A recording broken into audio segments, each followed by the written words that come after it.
जय हिंद साथियों, आज तारीख है 27 दिसंबर। आज का इंपॉर्टेंट करंट अफेयर हम लोग पढ़ेंगे। तो चलिए प्रारंभ करते हैं। जो भी महत्वपूर्ण खबर आपके लिए निकल के आया है तो उसी को पहले देख लेते हैं। तो सबसे पहले ये जानिए, ये है आईएनएस इम्फाल। इसको जो है भारतीय नौसेना के द्वारा कमीशन किया गया है। यानी मुंबई आपका जो तीन सेना है, तो मतलब तीन आपका जो ये कमान है भारतीय नौसेना का, ठीक है, एक पूर्वी कमान, एक पश्चिमी कमान, एक दक्षिणी कमान। तो पश्चिमी कमान में इसको कमीशन किया गया मुंबई में, ठीक है।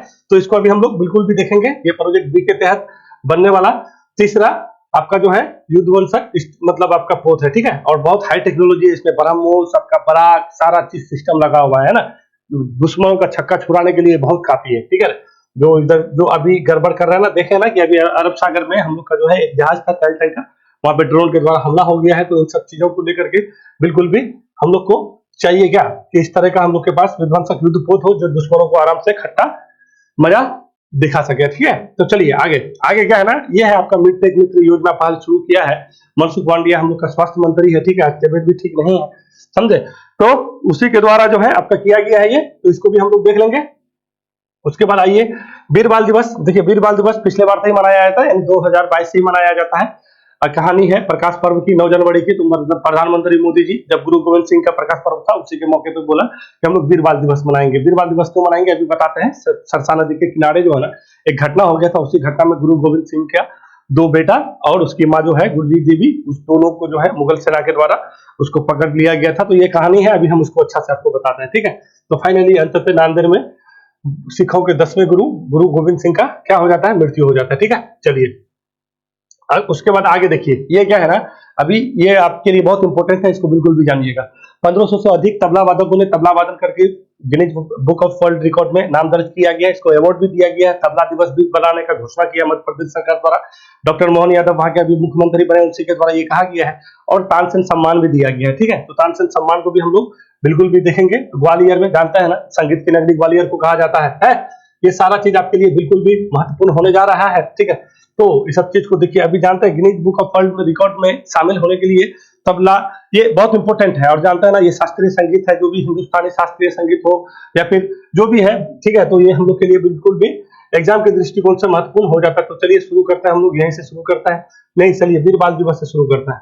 नहीं चलिए क्या है, बोल रहा है कि वर्ष 2022 में राष्ट्रीय तानसेन सम्मान से किसे अलंकृत किया गया। तो सबसे पहले ये जानिए कि ये जो है ना तानसेन, जो अभी आपका 99वां हो रहा था, कितना हो रहा था ये अभी जो हो रहा था, तो क्या कहिएगा, ये आपका जो है 99वां जो है तानसेन समारोह हो रहा था, ठीक है। ये 99वां हो रहा था, कहाँ पे हो रहा था, तो क्या कहिएगा, ग्वालियर में हो रहा था। सबसे पहले ये जानिए, ये आपका ग्वालियर में हो रहा था, 99वां हो रहा था। इसी समारोह में आपको तानसेन पुरस्कार दिया गया है। तो कैवा 2022 का दिया गया, एक साल मतलब लेट चलता है। जैसे 23वां अगर आपका समारोह 2023 में होगा तो कब का दिया जाएगा, 22 का दिया जाएगा। अगर 22 में हुआ है तो 21 का दिया जाएगा। तो 22 का दिया गया, किसको दिया गया, तो क्या कहिएगा, पंडित ये गणपति भट्ट को दिया गया है, ठीक है। यहाँ पे दो पुरस्कार दिया जाता है, एक तो आपका ये पुरस्कार दिया ही जाता है, और एक पुरस्कार दिया जाता है आपका वहां का जो राजा था ना, जो राजा के द्वारा ये आपका सबसे पहले संगीत के क्षेत्र में जो भी उपलब्धि शुरू काम किया गया था, ठीक है। तो उसी वो भी पुरस्कार दिया जाता है। संगीत नगर ग्वालियर में जो है, देखिए समारोह 2023 में जो है आयोजन जो हुआ था, इससे अधिक तबला वादन गिनीज वर्ल्ड बुक में रिकॉर्ड शामिल किया गया है, ठीक है। मान सिंह तोमर सम्मान, कौन सा सम्मान कहिएगा, राजा मान सिंह तोमर सम्मान। दो सम्मान याद रखिएगा, ये दो सम्मान आपके लिए बिल्कुल भी महत्वपूर्ण है। एगो राजा मान सिंह तोमर सम्मान और एगो तानसेन सम्मान।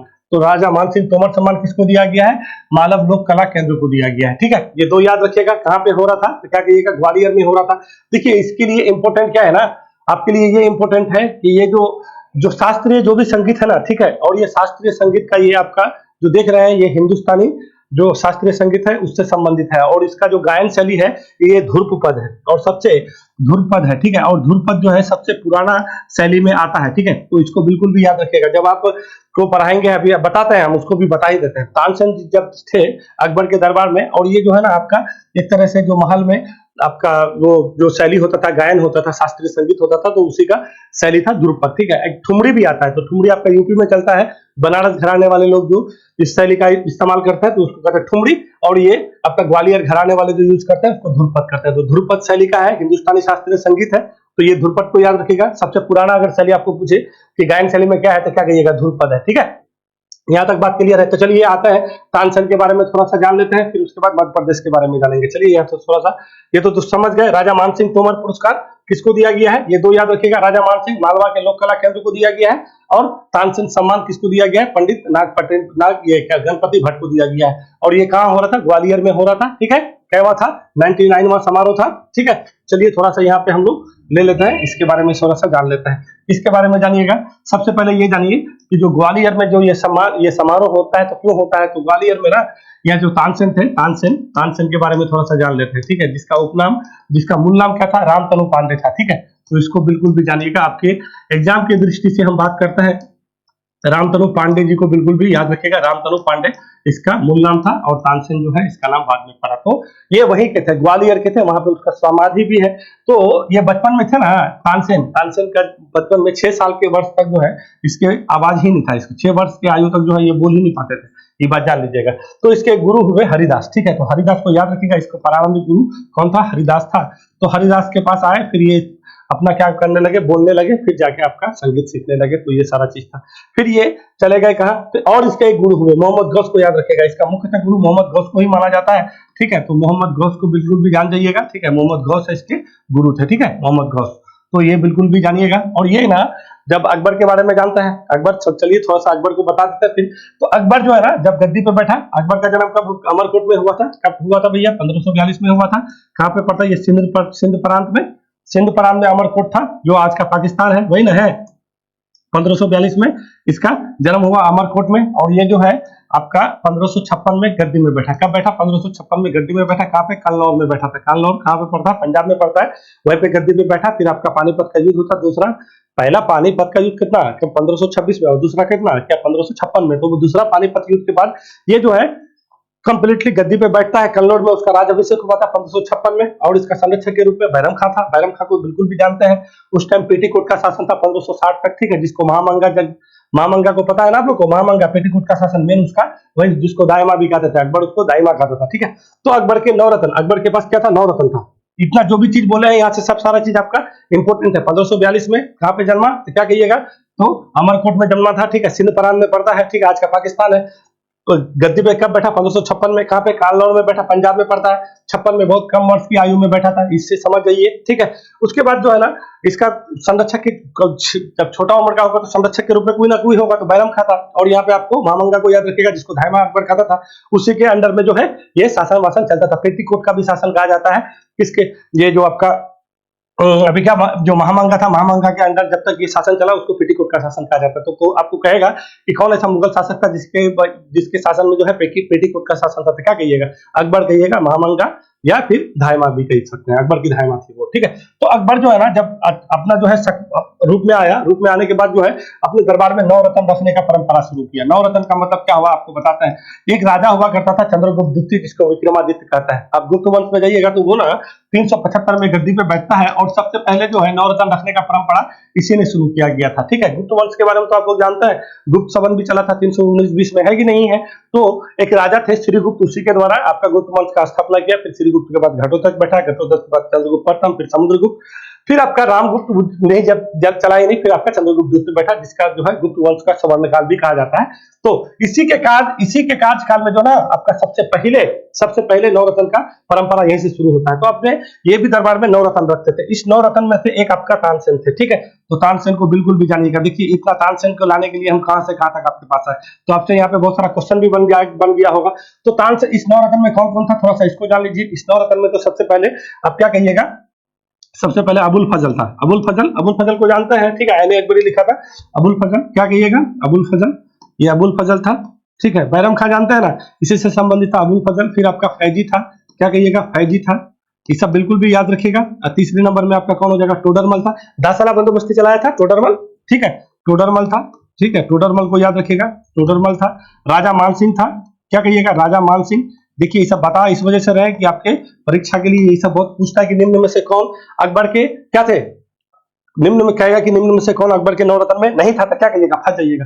तो कौन हो गया, तानसेन हो गया, अबुल फजल हो गया, फैजी हो गया, टोडरमल हो गया, उसके बाद ये क्या, राजा मानसिंह हो गया। उसके बाद यहाँ पे आइए, अब्दुल रहीम खान खाना था, रहीम खान खाना को तो बिल्कुल भी याद रखना है आपको, खान खाना को याद रखना। बीरबल को तो बोल ही गए, बीरबल का मूल नाम क्या था, महेश दास था, तो बीरबल को याद रखिएगा, बीरबल था, ठीक है। बीरबल के बाद आपका अब छूटा कौन, रहीम हो गया, अब्दुल खान खाना हो गया, एक तो फकीर अजीजुद्दीन था, ठीक है, तो फकीर साहब को भी याद रखिएगा, फकीर अजीजुद्दीन, तो ये मेरे हिसाब से नोट हो गया। इस 9 में से एक तानसेन था, इसका मियाँ का मलार, मियाँ का टोकरी बहुत प्रसिद्ध था, ठीक है। तो इसी के सम्मान में हम लोग जो है क्या करते हैं कि ग्वालियर में प्रत्येक वर्ष जो है आपका तानसेन समारोह मनाया जाता है, वहां पे पुरस्कार भी दिया जाता है, पुरस्कार के राशि में 5 लाख रुपया दिया जाता है। कितना रुपया कहिएगा?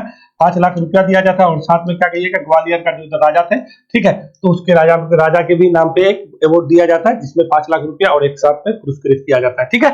ये बात मेरे हिसाब से समझ गए होइएगा। और नवरत्न को बिल्कुल भी याद रखेगा। अकबर के बारे में तो बहुत कुछ है बताने के लिए, मगर ज्यादा बताएंगे नहीं, मगर ये सारा चीज आप बिल्कुल भी जान लीजिएगा। अकबर के नवरत्न में ये सारे, मुल्ला दो प्याजा लिखे हैं, वो तो लिखे नहीं है, मुल्ला दो प्याजा भी था, मुल्ला दो प्याजा, ठीक है। ये इतना सारे लोग जो है इसके नवरत्न में जोड़िए तो तानसेन, अबुल फजल, फैजी, टोडरमल, राजा मान सिंह, मुल्ला दो प्याजा, उसके बाद अब्दुल रहीम खान खाना, बीरबल, फिर फकीर अजीजुद्दीन। तो 1 2 3 4 5 6 7 8 9, ठीक है, 9 हो गया। तो स्क्रीनशॉट ले लीजिए या फिर मेरे साथ एक बार बोल दीजिए, तानसेन, अबुल फजल, फैजी, टोडरमल, उसके बाद राजा मान सिंह, मुल्ला दो प्याजा, अब्दुल रहीम खान खाना, बीरबल और फकीर अजीजुद्दीन इसके नवरत्न में था। तो अकबर का जानते हैं, अकबर के बारे में थोड़ा सा ये बता दें आपको। अकबर का 1556 में गद्दी में बैठा, 1556 से लेके कितना 1605 तक रहा, ठीक है।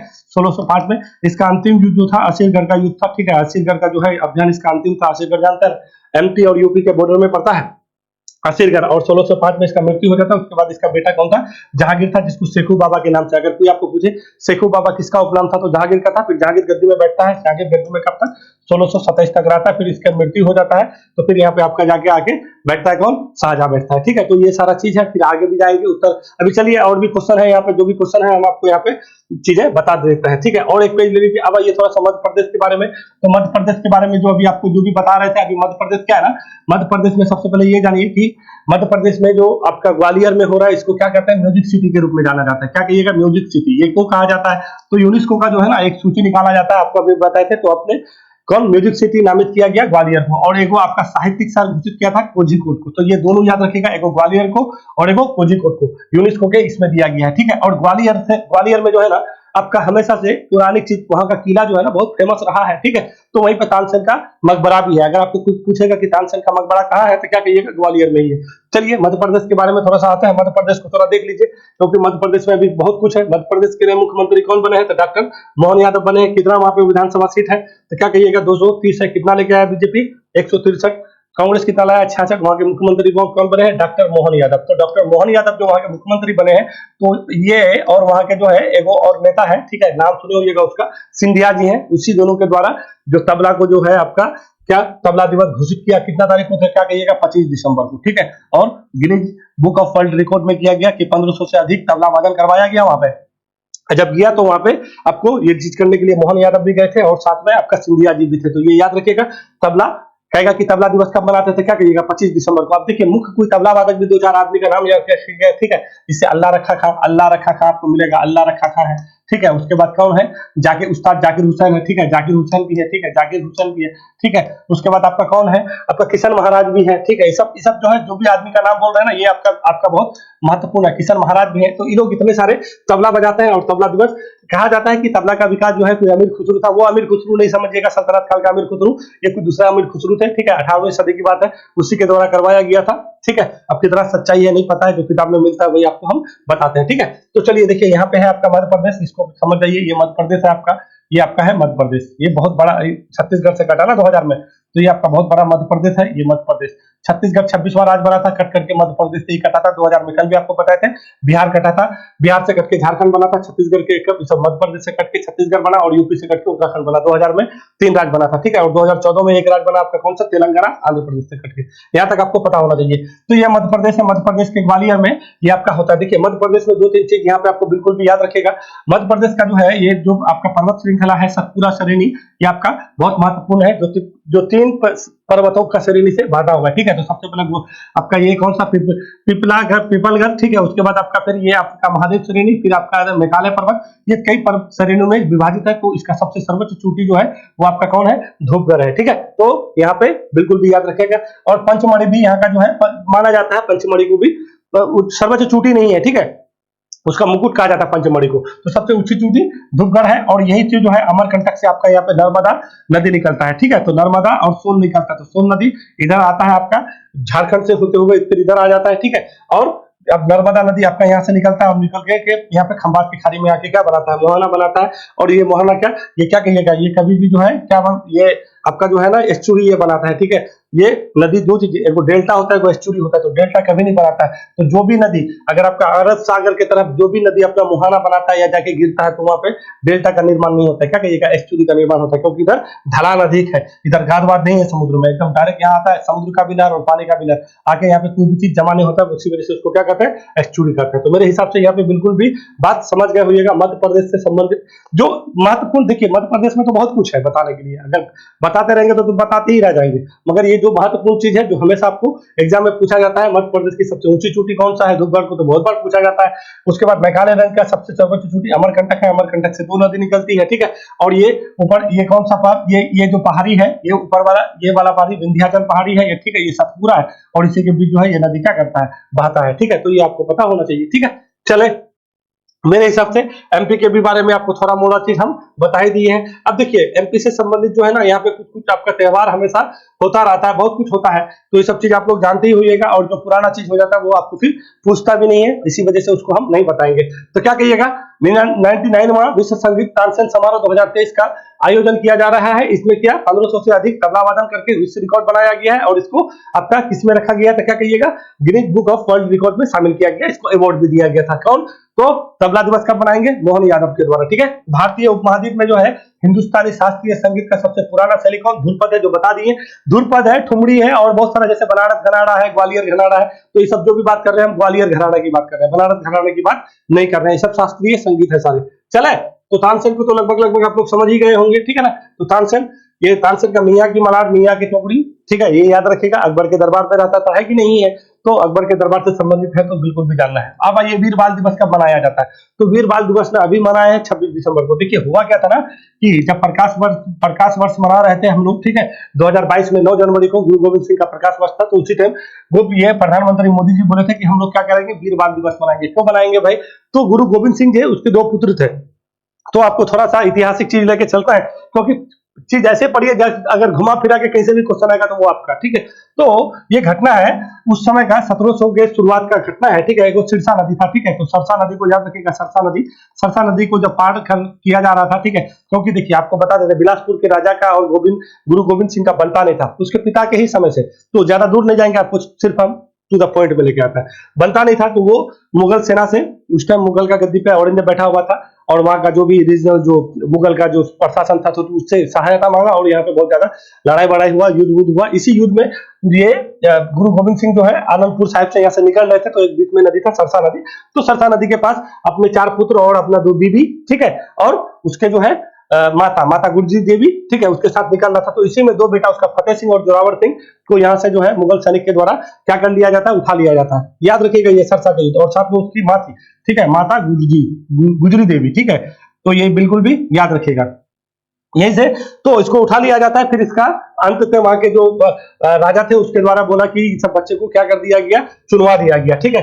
एक 6 वर्ष के थे, ठीक है, और एक 8 वर्ष के बच्चा थे, और 2 बच्चा जो था साथ में, जिसका नाम हम लोग जुझार सिंह और अजीत सिंह जानते हैं। तो वो किसके साथ रह गए, गुरु गोविंद सिंह का साथ चले गए। उसके साथ 2 पत्नी थी, वो भी रह गए, और उसकी माँ और उसका 2 बेटा पकड़ा गया। अब पकड़ाने की वजह से ये लोग को जो है चुनवा दिया गया। तो उसी के याद दिवस पर शहीदी दिवस के रूप में हम लोग कि ये जो है हम लोग जो है साहबजादा दिवस मनाते हैं। कब, क्या कहिएगा, तो 2022 से मनाते हैं। तो कब मनाएंगे, 26 दिसंबर को मनाएंगे, यही दोनों आदमी को याद करने के लिए। किसको किसको याद करने के लिए, तो क्या कहिएगा, आप सबसे पहले कहिएगा कि ये जोरावर सिंह थे और फतेह सिंह थे। अब ये घटना क्या हुआ था आपको बताए दिए, मोटा मोटी कंसेप्ट जान लीजिए। देखिए अब चलिए थोड़ा सा ले लीजिए। देखिए अभी चीजों को समझते चलिएगा ना, तो बहुत लफड़ा हो जाएगा। देखिए जब ये 9 वर्ष की अवस्था में थे गुरु गोविंद सिंह, जब 9 वर्ष के थे, कितना वर्ष का था, क्या कहिएगा, जब 9 वर्ष के थे ना, तो इसका पिता जो है गुरु तेग बहादुर का मृत्यु हो गया।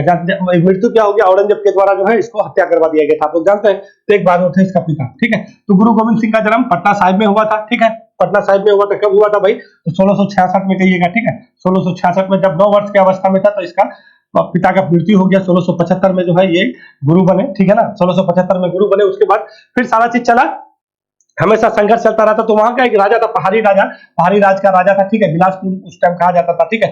तो वहां पे ये नाम था, बढ़िया था, उसका नाम अजमेर सिंह करके इसी टाइप से नाम था।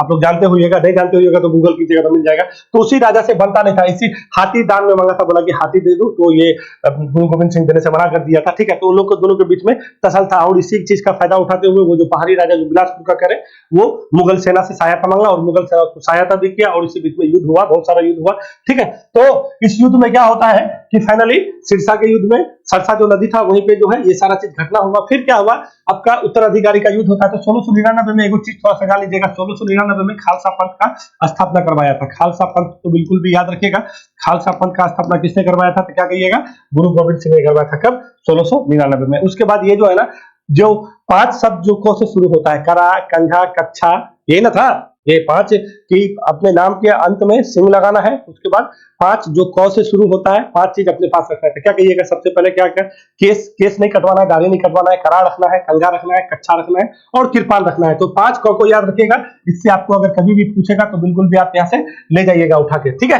तो 1699 में खालसा पंथ की स्थापना हुआ। फिर 1707 में थोड़ा सा आपको बता देते हैं, मृत्यु बता देते हैं, जब इतना सारा चीज बता दिए। तो 1707 में क्या होता है, औरंगजेब का मृत्यु हो जाता है। क्योंकि देखिए, जब ये सारा घटना हुआ ना, तो औरंगजेब से ये मिलना चाहता, औरंगजेब मिलना भी चाह रहा था, मिलने के लिए आ भी गया था, ठीक है। आने के बाद पता होना चाहिए आप लोग को, गुरु गोविंद सिंह का जो है मृत्यु कहाँ पे होता है, नांदेड़ में होता है, जो गोदावरी नदी के तट पर नांदेड़ बसा हुआ है, महाराष्ट्र में पड़ता है। ये बात समझ लीजिएगा, गोदावरी नदी के तट पर है, ठीक है, नांदेड़। तो औरंगजेब से मिलने आ रहा था, जैसे ही मतलब अपना राजस्थान साइड का पास, तो उसके बाद पता चला कि औरंगजेब का मृत्यु हो गया है। जब फिर उत्तराधिकारी का युद्ध शुरू हो गया इन लोग के बीच।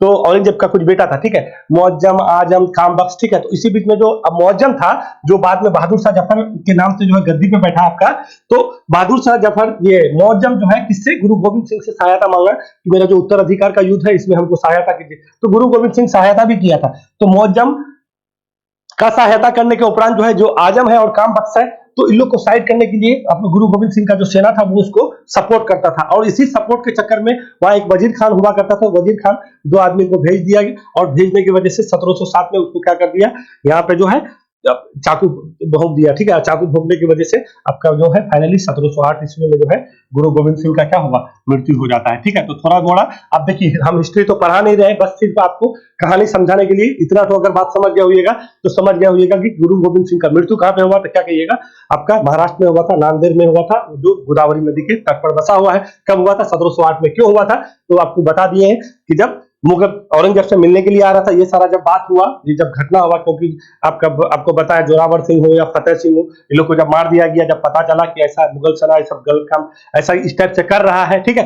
तो फिर बोला कि नहीं, एक पत्र लिखा, उस पत्र में कहा गया कि हम औरंगजेब से मिलेंगे। जब औरंगजेब से मिलने के लिए आ ही गया था, तो इस बीच में औरंगजेब का मृत्यु हो जाता है। फिर उत्तराधिकारी का युद्ध होता है। उत्तराधिकारी के युद्ध में जो आपका मुअज्जम था, जो बाद में बहादुर शाह जफर के नाम पे बैठा गद्दी पे, तो उसने गुरु गोविंद सिंह से सहायता मांगा कि आप हमको जो है उत्तराधिकार में क्या दीजिए, साथ दीजिए। तो साथ भी दिया, और साथ में जो आपका कामबख्श है और आजम है, इसी को साइड करने के चक्कर में वहां के जो वजीर थे, जो आपका महाराष्ट्र साइड में, ठीक है, तो उसी के द्वारा, वजीर खां के द्वारा आदेश दिया गया, और गुरु गोविंद सिंह को नांदेड़ में जाके चाकू मार दिया। और कुछ महीने बाद आपको बता देते हैं, बहादुर शाह जफर जो है अपना चिकित्सा भी भेजा था, ठीक है। तो या अगर आपको पूछेगा कि गुरु गोविंद सिंह के चिकित्सा को किसने भेजा था, तो क्या कहिएगा, बहादुर शाह जफर यानी मुअज्जम भेजा था, ठीक है। मगर वो ठीक नहीं हुआ, मुंशी करके कुछ नाम था इसी तरह से, ठीक है। तो मुंशी ही था, ठीक, याद कर लीजिएगा।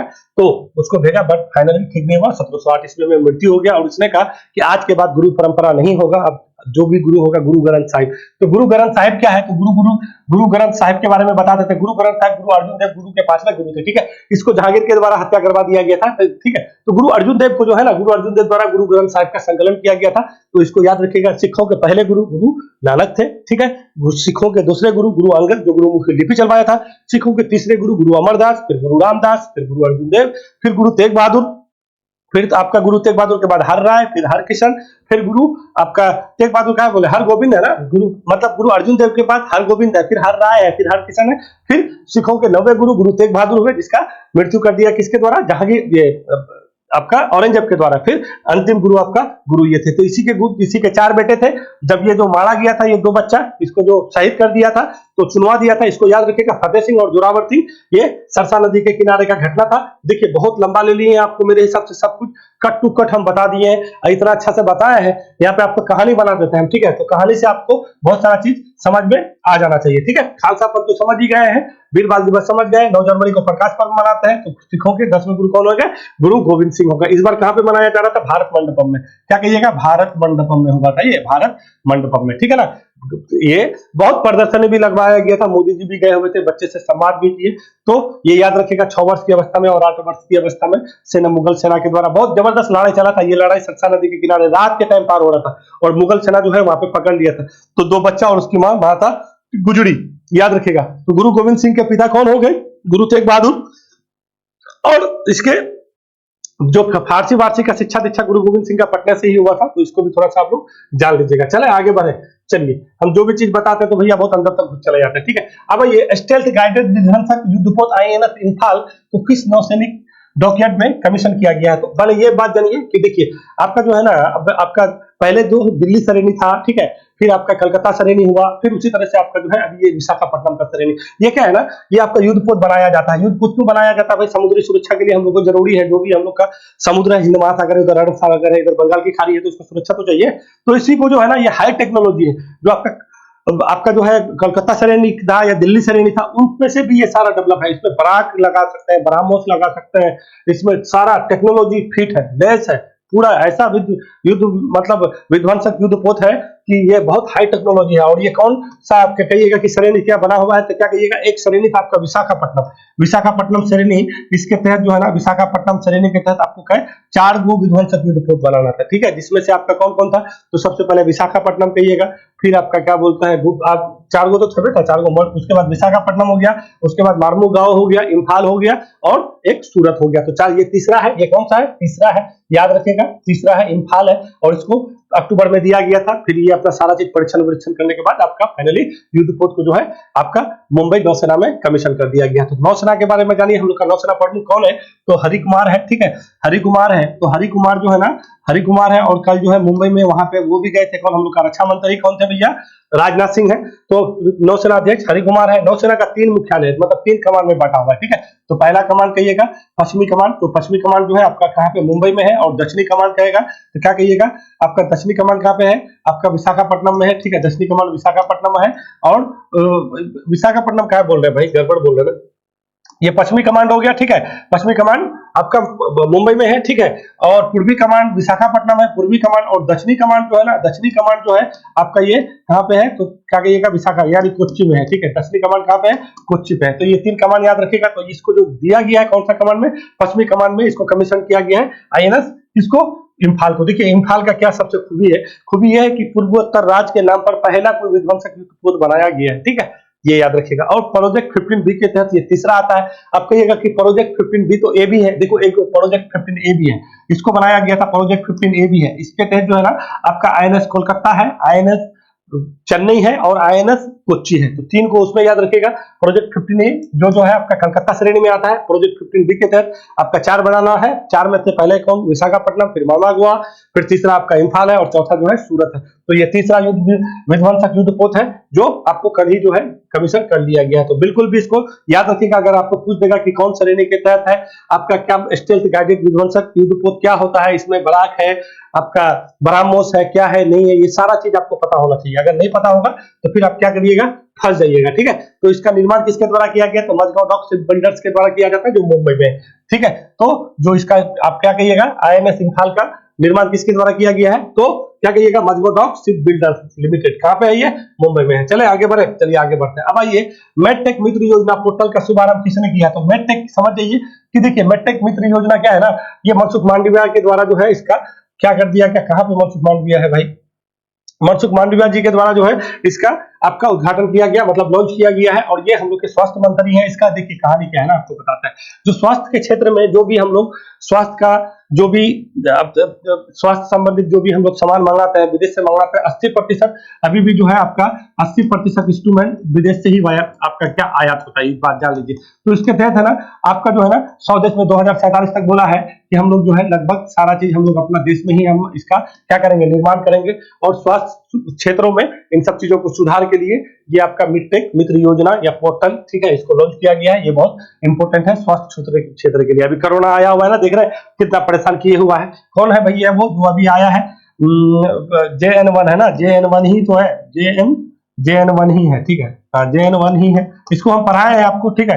जो अभी आपका नया वेरिएंट मिला था, सबसे पहले ये वेरिएंट आपका कहाँ पे आया था, तो आपको लग्जमबर्ग में बताया था कि वहीं से आया, फिर फाइनली अभी लगभग सारे देश में ही ये फैल गया है। कल का न्यूज था कि 5 व्यक्ति का फिर से मृत्यु हो गया JN1 की वजह से। तो ये याद रखिएगा, स्वास्थ्य मंत्री मनसुख मांडविया के द्वारा मिडटेक मित्र पहल योजना का शुभारंभ किया गया है। और कहाँ पे, ये मनसुख मांडविया के द्वारा किया। ये योजना क्या है, तो क्या कहिएगा, स्वदेशी जो भी आपका स्वास्थ्य में जो भी आपका इस्तेमाल किया जाता है इंस्ट्रूमेंट, मतलब जो करते हैं ना, जैसे एक्सरे करते हैं और बहुत सारा चीज है, इस तरह से जो भी चीज है वो स्वदेशी होना चाहिए। तो ये योजना अन्वेषण के सशक्तिकरण और अत्याधुनिक स्वास्थ्य सेवा समाधानों के विकास की दिशा में एक रणनीतिक पहल माना जा रहा है। तो इसको बिल्कुल भी याद रखिएगा, ये हम लोग के लिए इंपॉर्टेंट हो जाता है। अब आइए अगला क्वेश्चन आपका क्या है, पहला दिव्यांग खेल पुरस्कार। तो देखिए उस दिन आपको बताए थे हम कि आपका इस बार जो है 2023 के लिए खेल पुरस्कार दिया गया था, तो उसमें उस खेल पुरस्कार में वो निर्मल था। और ये क्या है, दिव्यांग है। दिव्यांग मतलब क्या है, जो पैरा वाला खेलते हैं ना, पैरा वाला। अभी जो है पैरा आपका खेलो इंडिया गेम हुआ ना दिल्ली में, सबसे अधिक हरियाणा ले गया था, है ना। फिर पैरा आपका एशियन गेम भी हुआ था 19वां हांगजू में हुआ था ना, भारत कितना 111 पदक जीत के लेके आया। तो ये पैरा गेम है। तो पैरा गेम में जो भी आपका महिला हो या पुरुष हो, एथलेटिक जो अच्छा खेलता है उसको ये पुरस्कार दिया जाता है। तो ऐसे जो आपको खेल रत्न, इस बार जो खेल आपका अवार्ड दिया गया, खेल रत्न दिया गया, किसको दिया गया था, तो दो थे ना, आपका चिराग शेट्टी था, एक कौन था, चिराग शेट्टी था, और दो आदमी को जो बैडमिंटन खेलते नहीं है, बैडमिंटन खेलते हैं, वो जो ये बड़ा बढ़िया नाम था, एक तो चिराग शेट्टी थे था, और एक अच्छा जो भी है नाम याद आता है तो बताते हैं। साथ में मोहम्मद शमी को अर्जुन अवार्ड दिया गया था, टोटल 26 अर्जुन अवार्ड दिया गया है, ठीक है। देखिए इतना सारा चीज ना थोड़ा सा कभी कभी मिस हो जाता है, ठीक है। चिराग शेट्टी के साथ साथ और एक था जो बैडमिंटन में ही दो आदमी को आपको जो है इस बार, और 2022 का दिया गया था अंकिता शरद कमल को, 2022 का याद रखिएगा अंकित शरद कमल को, और 2023 का चिराग शेट्टी, और अब नाम ही नहीं याद आ रहा है। तो चलिए अब पहला दिव्यांग जो है खेल पुरस्कार इस बार दिया गया है, सर्वश्रेष्ठ एथलीट पुरस्कार में पुरुष में सुमित अंतिल को दिया गया है। ये भाला फेंकता है, ठीक है, ये भाला फेंकता है। और कॉमनवेल्थ गेम सॉरी आपका जो है ओलंपिक गेम हुआ था ना टोक्यो में 2022 में, तो वहां पे विश्व लेके आया था भाला फेंकता है। जैसे हम लोग का नीरज चोपड़ा भाला फेंकता है ना, ठीक है, अभी भाला फेंक में कितना सारा चीज बताए थे कि अभी विश्व रिकॉर्ड बना ली है, हर जगह ओलंपिक क्वालिफाई भी हो गए हैं, है ना। आपका एशियाई खेल में भी आपका स्वर्ण जीत के लेके आए थे। तो सुमित अंतिल भी भाला फेंकता है, मगर ये पैराग्लाइडर है, ठीक है, यानी पारा है, ठीक है ना। ये क्या करते हैं, पैरा है, मतलब आपका पैरा गेम करते हैं। तो ये इसको सुमित अंतिल को याद रखिएगा। सर्वश्रेष्ठ एथलीट पुरस्कार, और महिला में जो है कौन है, शीतल देवी है। देखिए शीतल देवी जो है आर्चरी का मतलब तीरंदाज है, तो इसको भी याद रखिएगा। ये आपका यहाँ पे एशियन गेम में जो हुआ था आपका हांगजू में 19वां एशियन गेम, वहां पे बहुत अच्छा प्रदर्शन की है, गोल्ड लेके आई थी, ठीक है। तो इसको बिल्कुल भी आपको याद रखना है। तो ये दो आदमी को तो बिल्कुल भी याद ही रखिएगा, शीतल देवी को महिला में, और इसको जो है किसमें, पुरुष श्रेणी में दिया गया है, ठीक है। तो ये बिल्कुल भी आपको याद रखना है। और यहाँ से संबंधित और भी बहुत सारा है, तो और सब आदमी को नाम नहीं याद रखिए, उसके वो जरूरत नहीं है, और जो जरूरत नहीं है उसको हम लोग को जानना भी नहीं है। देखिए यहाँ पे और एक क्वेश्चन आपका आता है, थोड़ा सा ये क्वेश्चन हम बता देते हैं क्योंकि ये बहुत बड़ी बात है। तो देखिए मोहम्मद रफी के जन्म शती पर जो है उसके उपलक्ष्य में कल का पेपर में आ रहा था, तो हम ये क्वेश्चन आपको डाल दिया है, ठीक है। तो उपलक्ष्य में जो है 100 फीट ऊंची मीनार का बनाया जा रहा है, ठीक है। तो ये पंजाब राज्य में इसका जो है जन्म स्थली जहाँ पे है, वहीं पे आपका 100 फीट ऊंची मीनार बनाया गया है। तो कहां पे कहिएगा, तो पंजाब में बनाया गया है। मोहम्मद रफी का जन्म शती पे बनाया जा रहा है। जानता है अपने युग के बहुत अच्छा सिंगर रहे हैं, जिसके बारे में जितना तारीफ करें उतना कम है, आप लोग जान ही रहे होंगे। तो क्या कहिएगा, अगर कोई कहेगा कि 100 फीट ऊंची मीनार मोहम्मद रफी का जन्म शती पे कहां पे बनाया जा रहा है, यहाँ पे कहां पे बनाया गया है, अभी उद्घाटन होएगा, अभी हुआ नहीं है, होने वाला है। तो ये आपका पंजाब में है, तो इसको बिल्कुल भी याद रखिएगा, पंजाब में मोहम्मद रफी का जन्म शती पे 100 फीट ऊंची मीनार। अभी देखिए आपको मध्य प्रदेश बना रहे थे, तो वहां पे आपका हम 2-3 चीज बताना भूल ही गए। तो रामानुजाचार्य का जो है वहां पे आपका स्टैच्यू ऑफ वननेस, ठीक है, समानता का प्रतीक बनाया गया था 108 फीट ऊंची, आपको बताना भूल गए ना। तो ये अभी समझ लीजिए जो बोल रहे हैं, ठीक है। तो जो भी इंपॉर्टेंट चीज है उसको आप बिल्कुल भी देख लीजिएगा। ये हम आप